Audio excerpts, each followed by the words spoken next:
বন্ধুসকল, আপোনালোকে দেখা এই গছবোৰ হৈছে ৰবৰ গছ। শোণিতপুৰ জিলাৰ পশ্চিম প্ৰান্তৰ আমতল ভেৰগাঁৱৰ দৃশ্য এয়া। চাওক, এফালৰ পৰা যি ৰবৰ গছবোৰ উভালি পৰিছে, প্ৰায় 3 বিঘাৰো অধিক খেতি মাটিত এনেদৰে ৰবৰ গছবোৰ উভালি পৰা আপোনালোকে দেখিবলৈ পাইছে।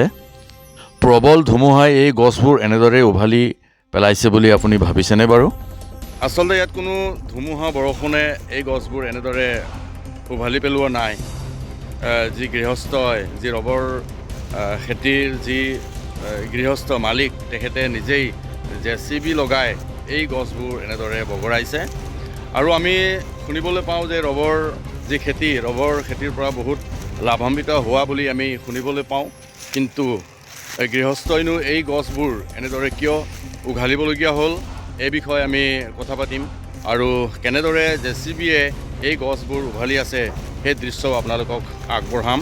তেনেহ'লে চাই থাকক আজিৰ মোৰ এই চুটি ব্লগ। এই দৃশ্যবোৰ দেখি আচলতে বৰ বেয়া লাগিছে। গৃহস্থই কিবা এটা আশাত নিজৰ খেতিৰ বা বাৰী মাটিত কিবা আশা পালি এনেধৰণৰ গছপুলি ইয়াত লগায়, কিন্তু তাৰ পৰা যদি কোনো সুফল পোৱা নাযায় তো এনেদৰে উঘালিবলৈ, ভাঙিবলৈ বাধ্য হয়। সঁচাই এক বেজাৰ লগা দৃশ্য এইটো।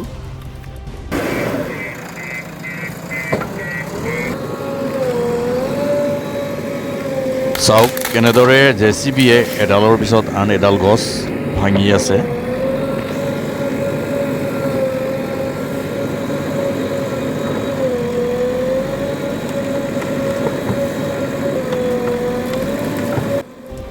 প্ৰায় 3 বিঘা মাটিৰ ৰবৰ গছ এনেদৰে JCB লগাই উভালি পেলোৱা হৈছে। সেউজীয়া গছবোৰ এনেদৰে মাটিত জাপ জাপকৈ পৰি আছে। এনেদৰে এই মূল্যৱান গছবোৰ কিয় উভালি পেলাইছে আমি মাটিৰ গৰাকীৰ পৰা জানো। আহকচোন বাৰু। আপোনাৰ যি এই ঘৰবাৰীৰ এই কেইবিঘা আছিলে ৰবৰ খেতি, কেইবিঘা কৰিছিলে? 3 বিঘা।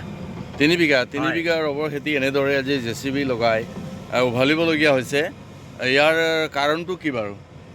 কাৰণটো মানে ইয়াৰ মানে একো ফাইদা নাই ইয়াৰ। এনে ৰুই কিনে আজি 12 বছৰমান হ'ল ৰোৱা। ইয়াৰ গছ ডাঙৰ নহয়, মস্ত নহয়। ইয়াৰ মানে খাটনিটো মানে বেছি। ৰাতিপুৱা 4টা বজাত উঠিব লাগিব আৰু কাটিব লাগিব। তাৰ যোনটো বগা এটা জোল ওলায়, এইটো ষ্টক কৰি কিনে থ'ব লাগিব। তাৰপিছত এইটো শুকাই কিনে বেচিব লগা হয়, তেতিয়া দামেই পোৱা নাযায়। বেচা জাগাই নাই, ক'ত যাই কিনে বেচিম, কি কৰিম? সেইকাৰণে এইটো ওলাই দিয়া হৈছে। আৰু কেইবছৰ হ'ল এই গছ লগোৱা? আজি কেইবছৰ? আজি 13 বছৰ হ'ল। 13 বছৰ ৰানিং। 13 বছৰৰ পৰা একো উন্নতি ইয়াৰ পৰা আপোনালোকে পোৱা নাই? নাই। বন্ধুসকল, বজাৰ তথা উচিত মূল্যৰ অভাৱত আজি এনেদৰে এখন ৰবৰ বাগান ধ্বংস কৰা হৈছে। সেয়েহে এই ক্ষেত্ৰত চৰকাৰে দৃষ্টি দিব লাগে আৰু অসমৰ যি ৰবৰ বাগানসমূহ বচাব লাগে।